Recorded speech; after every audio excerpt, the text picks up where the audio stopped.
Syria जल रहा है। आज सीरिया सिर्फ एक नाम नहीं, एक दर्द है, एक चीख है जो पूरी दुनिया में गूंज रही है। अब यहाँ सिर्फ सवाल है, जवाब नहीं। जहां कभी खुशियां बिखरी थी, आज वहां दर्द और आंसू है।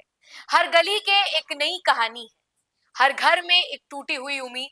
सीरिया की धरती जो कभी प्यार और भाईचारे की निशानी थी, अब खून और आंसुओं में सनी हुई है। सीरिया में हालात इस वक्त बेहद गंभीर होते जा रहे हैं। सुरक्षा बलों और बशर अल असद के समर्थकों के बीच खूनी संघर्ष जो है वो जारी है, जिसमें बड़ी संख्या में लोग मारे जा रहे हैं। यह हिंसा सीरिया के भीतर पिछले 14 वर्षों की सबसे बड़ी हिंसा मानी जा रही है और इसने देश को एक बार फिर संघर्ष और अस्थिरता के दौर में डाल दिया है। सीरिया में 2011 से जारी गृह युद्ध के बाद से ही स्थिति लगातार खराब होती जा रही है। हालांकि हाल के दिनों में ये संघर्ष और भी ज्यादा तेज हो गया है, खासकर असद शासन के खिलाफ विरोधी आवाजें और प्रतिरोध बढ़ने के साथ। अब तक हिंसा में कई नागरिकों और सुरक्षा बलों की जानें जा चुकी हैं और ये युद्ध विराम की किसी भी संभावना की ओर को धुंधला कर देता है।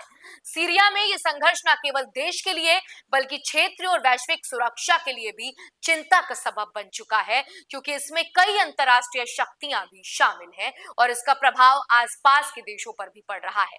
सीरिया में गृह युद्ध की स्थिति बहुत ही ज्यादा गंभीर हो गई है और इसके पीछे कई अहम कारण हैं। इस समय सीरिया में हिंसा और युद्ध का माहौल बना हुआ है, जहां विभिन्न समूहों और सरकार समर्थकों के बीच ये लड़ाई जारी है। अब आपको इस बताते हैं कि इस वक्त सीरिया में क्या हो रहा है और क्यों हो रहा है। दरअसल सीरिया में गृह युद्ध के हालात बनने के पीछे कई कारण हैं और एक जटिल है। कई मीडिया रिपोर्ट बताती है कि लंबे समय से चल रही स्थिति को ये जन्म देती है। इससे समझने के लिए हमें इतिहास, राजनीति और क्षेत्रीय और अंतर्राष्ट्रीय हितों को ध्यान में रखना होगा। यहाँ कुछ प्रमुख कारण हैं जिनकी वजह से सीरिया में जो है ये सिचुएशन पैदा हो रही है और जहां से जंग की तस्वीरें आ रही हैं। सबसे पहले आपको बता दें कि सीरिया का गृह युद्ध दरअसल 2011 में सीरिया में शुरू हुआ था। गृह युद्ध आज भी जारी है। यह युद्ध राष्ट्रपति बशर अल असद के शासन के खिलाफ जन विरोधी प्रदर्शनों के बाद शुरू हुआ था। इन प्रदर्शनों ने एक तख्ता पलट की मांग की थी, लेकिन बाद में यह संघर्ष एक भयंकर गृह युद्ध के रूप में बदल गया। इस युद्ध में असद सरकार जो है विभिन्न विद्रोही समूहों और क्रुद मिलिशियाई और अंतरराष्ट्रीय ताकतों के बीच संघर्ष जो है ये चल रहा है और ये कॉन्फ्लिक्ट नजर आ रहा है। हयात तहरीर अल शाम यानी HTS और असद समर्थन। हयात तहरीर अल शाम एक आतंकवादी समूह है जो सीरिया के इंद्रलीब प्रांत में बहुत ज्यादा एक्टिव है।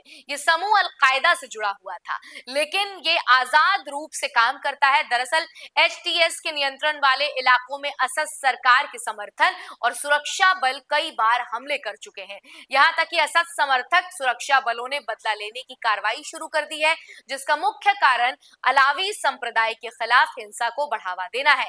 अलावी संप्रदाय अल बशर असद का धार्मिक समुदाय है और असद सरकार को अपनी शक्ति बनाए रखने के लिए अलावी समुदाय का समर्थन जो है वो प्राप्त है। अब बात करते हैं मानव अधिकारों के उल्लंघन और युद्ध अपराध की। इस युद्ध के दौरान मानवीय हताहतों की संख्या में भारी बढ़ोतरी हुई है। महिलाओं और बच्चों के खिलाफ बलात्कार, हत्याएं और अपहरण की घटनाएं आम हो चुकी हैं और इसका तस्करा तमाम मीडिया रिपोर्ट्स में है। सैन्य बलों ने अक्सर नागरिकों को लक्षित किया है और कई बार गांवों और शहरों को बर्बाद किया है। लोग अपनी जान बचाने के लिए शरणार्थी बनकर दूसरे देशों में भाग रहे हैं और अपने जान माल की हिफाजत कर रहे हैं। बदला लेने की कार्रवाई और जातीय संघर्ष को इंपॉर्टेंस दी जा रही है। असद सरकार और उनके समर्थकों द्वारा अलावी समुदाय के खिलाफ बदला लेने के लिए कार्रवाई करने की जानकारी मिली है। सीरिया में जातीय और धार्मिक संघर्षों की स्थिति पहले से ही काफी ज्यादा पेचीदा है और ये बदला लेने के कामों के रूप में और भी उग्र हो गई है। इस प्रकार की हिंसा ने न केवल अलावी समुदाय बल्कि अन्य धार्मिक जाति समुदाय के लोगों को भी प्रभावित किया है।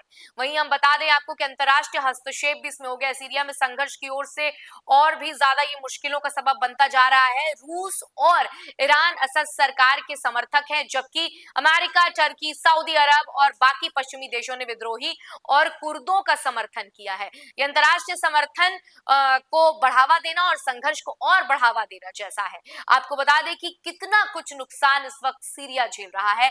आगजनी और लूटपाट, अलावी समुदाय के गांवों में घरों और कारों को जलाने और लूटने टूटने की घटनाएं बताती हैं कि समुदाय के बीच तनाव और हिंसा किस हद तक बढ़ चुकी है।